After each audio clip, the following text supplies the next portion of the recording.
Hi everyone, welcome back to my channel. I'm Tiffany Benson, one part of Team Benson, and I have some things that are finally starting to pop up, and I'm hardening off some things so that they can go in the ground. Also, I'm fighting birds from stealing my seeds.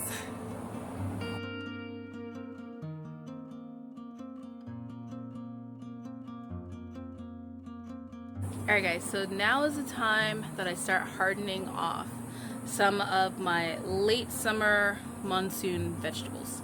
So these are my cucumber plants. I try and give the cucumber plants as much of a start as I possibly can because the fall isn't really their season. So I want to get them a strong start, get them going. I put them in these little cardboard peat pods so that I don't have to disturb their roots, and then I throw them in the ground. But I do like to harden them off for a couple of days before doing that. So this is day one. I have these going. I also have, actually, let me just take you guys so you guys can see what I have in there. So I have two types. I have the tasty green cucumbers, and then I have the beta alpha cucumbers. And then I have Malabar spinach there, and some basil. I'm just going to leave these out a couple of days, or for a couple of hours each day, and then bring them back in, and then probably by, I want to say Thursday, these will go into the ground. I also have my Swiss chard out here too as well. So Swiss chard I'm going to leave out for a couple of days, a couple hours each day, and then probably about Thursday too, these are going to go into the ground. They need some ground because they were a little bit leggy, so now they're just all wily. So I want to talk about why I'm putting my Swiss chard out so early.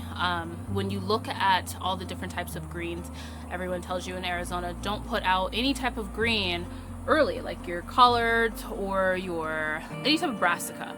You don't really want to put those out. But Swiss chard actually does really, really well most of the year in Arizona. It'll go through most of the summer with shade cloth, and it'll grow a little bit slower, but it will grow and grow well for you to where you can have a green pretty much most of the summer until it gets unbearably hot.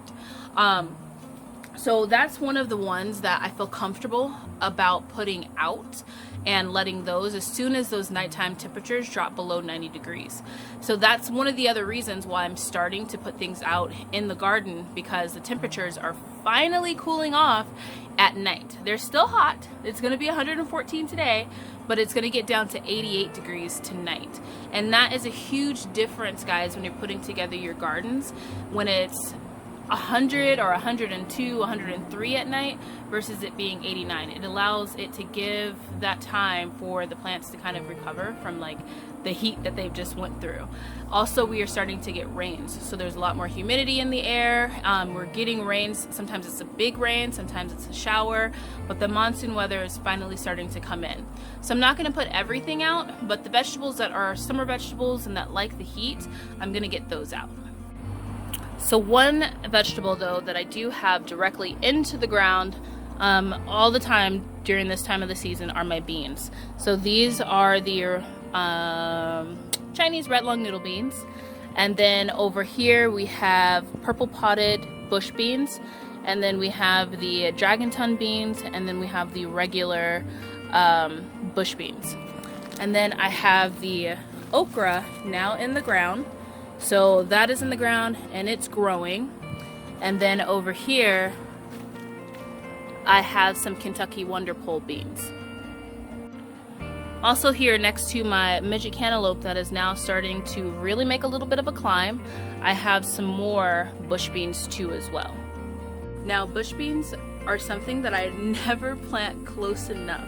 Every year when I plant my bush beans, I think, I wish I had planted them a little bit closer or a little bit closer, because it'll be so spaced out that they don't have a chance to where when the winds come, they're not really supporting each other.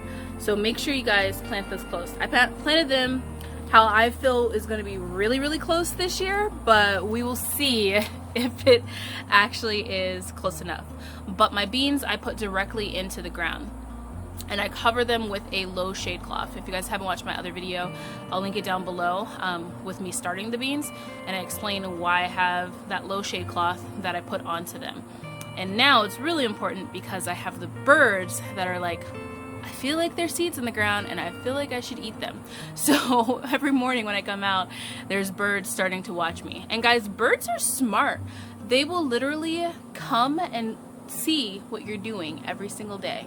And then they'll plan out and they'll know your patterns, they'll know your schedule, and then they will attack when they think you're vulnerable. So make sure you're protecting all of your little seeds that you're putting into the ground from the birds, because they will dig them up.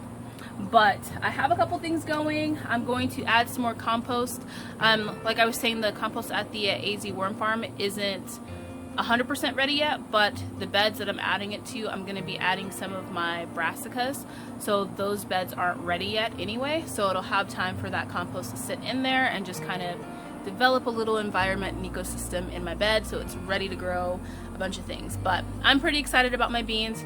Make sure you guys are starting to get your stuff out in the ground. If you have beans that you're planning to grow, put them out now, because you're going to have a beautiful harvest come later in the fall if you're here in the desert, and it's going to be exciting and it's going to be worth it. So it's hot, you're going to have to water in the heat and in the humid, and it's going to be gross, but it's going to be worth it. So I'm sweating now, guys, and I think it's time for me to head inside, but I just wanted to give you guys a quick update on what I got going. But until next time, grow yourself a garden, because even a small space can provide you with tons of food. Bye, guys.